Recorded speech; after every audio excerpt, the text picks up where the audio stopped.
Bunny was a bashful little rabbit who lived in the woods near Jane's house.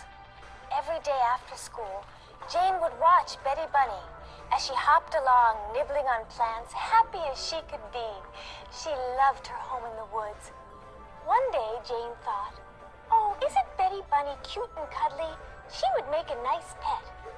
So Jane waited until Betty Bunny came out of her burrow in the ground. When she happily hopped out, Jane sneaked up and caught Betty Bunny. Jane took Betty Bunny to her home and put her in a special box she made just for her. Jane thought Betty Bunny would be happy, but she was not happy.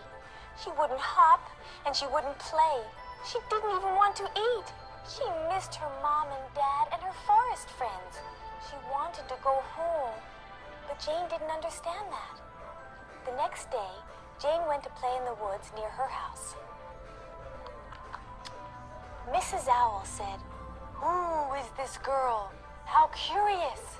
I think she would make a wonderful pet for my family. I will capture her and take her to my home."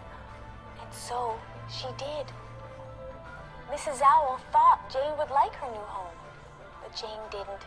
She didn't like her new bed made of twigs and leaves, and she certainly didn't like the food Mrs. Owl offered to her.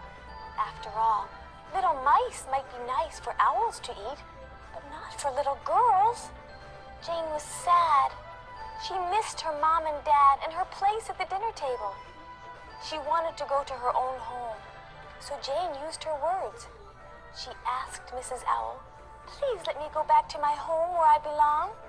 The kindly Mrs. Owl understood Jane. She set Jane free. She let her go home.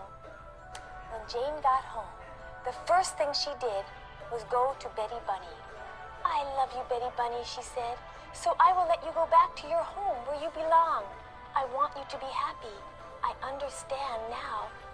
So Jane took the box with Betty Bunny inside and walked to the edge of the woods. She opened up the box, and Betty Bunny happily hopped home to see her mom and dad. And every day after school, Jane would watch Betty Bunny frolic and hop and play in the woods.